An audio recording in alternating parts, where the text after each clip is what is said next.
पहली कलम से मैं हिंदुस्तान के किसान का कर्जा माफ करूंगा, किसानों की आय दोगुनी करूंगा। उस पर आज बात करने को हमारा दिल और आगे पता लगा उधार होगा क्या नहीं। बिहार में बैठे हैं राजनीति के मर्मज्ञ विद्वान नीतीश कुमार जी, उनके बड़े भाई के रूप में दलित शोषितों के मसीहा आदरणीय लालू प्रसाद यादव जी बैठे हुए हैं। यहाँ दिल्ली में हमारे जो उदित राज जी के हम लोग सम्मेलन में आए हैं, रैली में आए हैं। यहाँ उदित राज जी बैठे हुए गरीबों दलितों शोषितों के लड़ाई लड़ने। लीला मैदान से उठी है, इससे लोक कल्याण मार्ग तक पहुंचनी चाहिए कि वाकई में आज ये देश का वो पिछड़ा वर्ग जागा है, किसान नौजवान की सब जागेंगे और इस सरकार को 2024 में सत्ता से बेदखल करेंगे। से आए हैं आप रामलीला मैदान दिल्ली है, क्यों आए हैं इतने कठिन परिश्रम करके? हम लोग हजारों की तादाद की संख्या में आए हैं।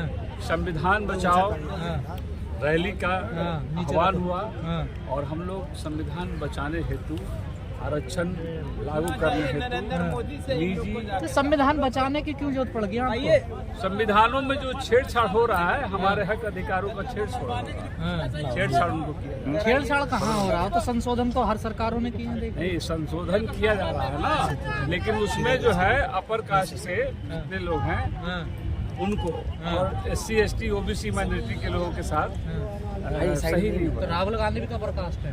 नहीं, बर्खास्त है, लेकिन सवाल है कि तो ये सही हो नहीं रहा ना काम, उसमें छेड़छाड़। तो राहुल गांधी पे कैसे विश्वास करोगे आप? कहाँ हम लोग राहुल गांधी पे विश्वास कर रहे हैं? और किस पे है फिर? कौन है नेता आपका?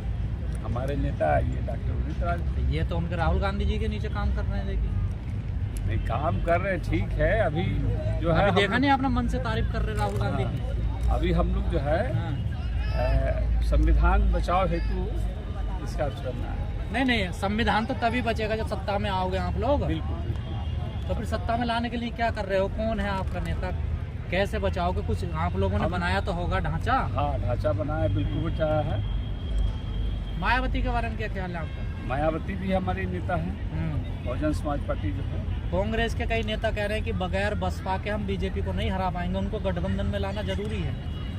गठबंधन में लाना जरूरी है तो ये चाहे तब तो कांग्रेस। हाँ, कहाँ ये लोग चाह रहे हैं? अखिलेश यादव भी नाराज हो गए कि कांग्रेस ने धोखा कर दिया हमारे साथ। हाँ, तो फिर कैसे पार बसेगी? विगत आने वाले चुनाव में जो है अपना माइक लगा दीजिएगा जरा, माइक लगा दीजिए। जाति जनगणना हो गई है, उधर जाति सर्वे हो गया है, कैसा माहौल चल रहा है बिहार में? बिहार के अंदर माननीय पत्रकार साहब, ये जातीय जनगणना हुआ है, बहुत अच्छा हुआ है। मेरा भी लगा दिया। हम लोग इसका भरपूर समर्थन करते हैं। तो दलितों को कुछ फायदा होगा इससे? जो फायदा होगा, पूरे जाति को जो जनगणना उसका फायदा होगा, क्यों नहीं होगा? क्या फायदा होगा? पहले तो जानकारी नहीं था, स्वर्ण जाति का कितना वोट है, पिछड़ा का कितना वोट है, अति पिछड़ा का कितना वोट है, दलित का कितना वोट है, माइनॉरिटी का कितना वोट है, इसे तो एक संकेत मिला ना जी। तो पर पासवान तो नहीं बनेगा ना मुख्यमंत्री जी? पासवान तो नहीं बनेगा ना? नहीं, पासवान कैसे मुख्यमंत्री बनेगा? पासवान कैसे मुख्यमंत्री बनेगा? तो फिर वे भारतीय जनता पार्टी सुनिए, RSS बजरंग दल के और माननीय मोदी जी प्रधानमंत्री जी हैं, उनके गोद में खेल रहा है, तो कैसे प्रधानमंत्री बनेगा? पासवान मुख्यमंत्री बनेगा? पासवान उनकी जी, चिराग पासवान।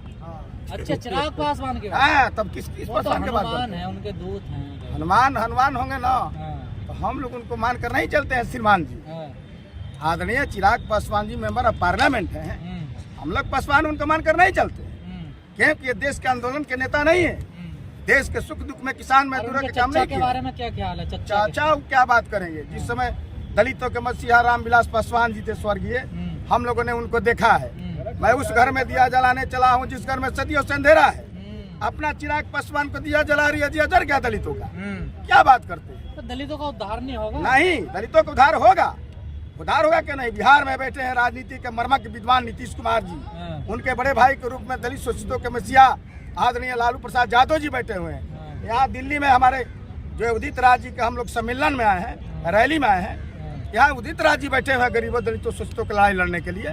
तो माननीय नीतीश जी तो लंबे समय से मुख्यमंत्री है बिहार में, तो अब तक तो हो जाना चाहिए सबका उद्धार। देखिए, उधार तो हो ही रहा है, उधार तो हो रहा। माननीय मुख्यमंत्री जी ने डोम को, आदरणीय मुसहर को, आदरणीय रविदास को, आदरणीय धोबी को, आदरणीय पासी को, नट मुसहर को कहीं वार्ड कमिश्नर बनाया, कभी समिति सदस्य बनाए, कहीं मुखिया बनाए, कहीं चेयरमैन बनाए, कहीं मेयर बनाए। उन्होंने आरक्षण दे करके एकल पद को सम्मानित किया।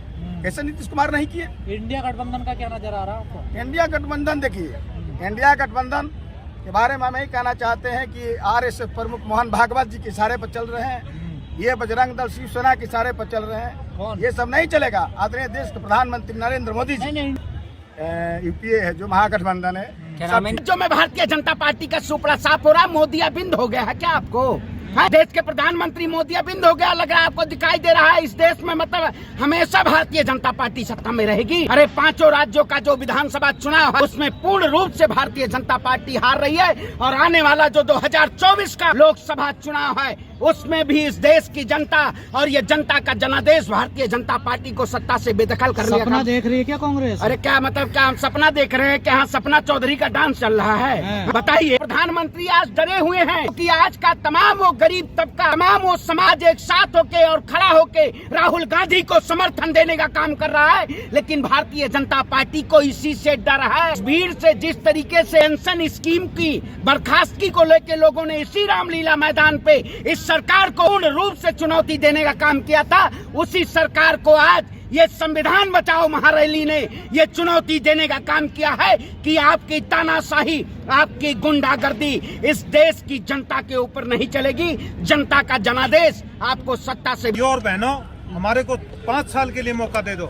आज देख रहे हैं मणिपुर के क्या हालात, नूह के क्या हालात हैं। हिंदू मुस्लिम और धर्म के नाम पर ये राजनीति करते। प्रधानमंत्री होता तो देश में 36 बिरादरी को मिलकर हिंदू मुस्लिम की बात ना करके, जाति पाति की बात ना करके देश को आगे बढ़ाने का प्रधानमंत्री है, जिन्होंने एक आज दिल्ली की गद्दी पर मोदी बैठेगा रेवाड़ी के अंदर, और वहाँ पर कहा था पहले कदम से मैं हिंदुस्तान के किसान का कर्जा माफ करूंगा, किसानों की आय दोगुनी करूंगा।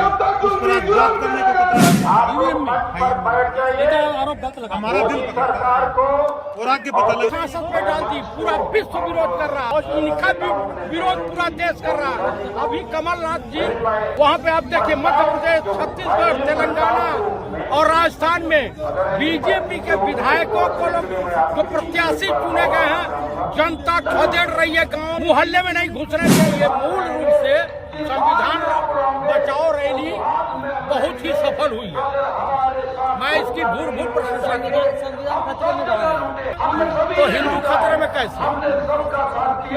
अरे भाई, संविधान तो खतरे में भैया करे, लेकिन हिंदू खतरे में नहीं है। इस देश की अस्मिता खतरे में है। मोदी सरकार के 2024 आते आते कहीं कपड़े बड़े खोल के ही चीज। भारतीय जनता पार्टी आज बताइए, इसकी पूरी आला कमान है, केंद्रीय मंत्री की बात करें, चाहे गृह मंत्री की बात करें, चाहे प्रधानमंत्री की बात करें, सभी हिंदू हैं, फिर भी हिंदू खतरे में है। हमारे देश के प्रधानमंत्री गजब इस देश की जनता को बेवकूफ बनाने का काम कर रहे हैं। आज से ये आवाज रामलीला मैदान से उठी है, इससे बन लोक कल्याण मार्ग तक पहुंचनी चाहिए कि वाकई में आज ये देश का वो पिछड़ा वर्ग जागा है, किसान, नौजवान की सब जागेंगे और इस सरकार को 2024 में सत्ता से बेदखल करेंगे। क्या करोगे भाई साहब, वो अनाज कहाँ से आएगा? दीपावली वो तो सिलेंडर फ्री मिल रहा है गरीबों को। मेरे भाई, कहाँ से फ्री मिल रहा है? आज जितना भी देश में लूटमारी हो रही है, वो पूरा उन जो 2-3 लोग हैं, जितना भी उनके पास पैसा है वो उनको माफ कर दिया जाता है। SC ST OBC का जो मेरा पैसा है, मेरे गरीब लोग हैं, उनके ऊपर बुलडोजर चलाने का काम कर दिया जाता है। आज जो SC ST OBC का भी मेरी बहुजन मीडिया थी गोरखपुर में, और जो एक प्रोग्राम हुआ था कि गरीबों को 1 एकड़ जमीन मिलनी चाहिए, यदि उन्होंने आवाज उठाई तो उन्होंने एक को चुग करके जेलों में कैद कर दिया। मुझे अपना भी भरोसा नहीं है, मैं आज यहाँ आया हूँ कि मैं सही सलामत घर पहुँचूंगा। तो ये आजादी है, ये कहाँ संविधान में इसे गले लगाता हूँ?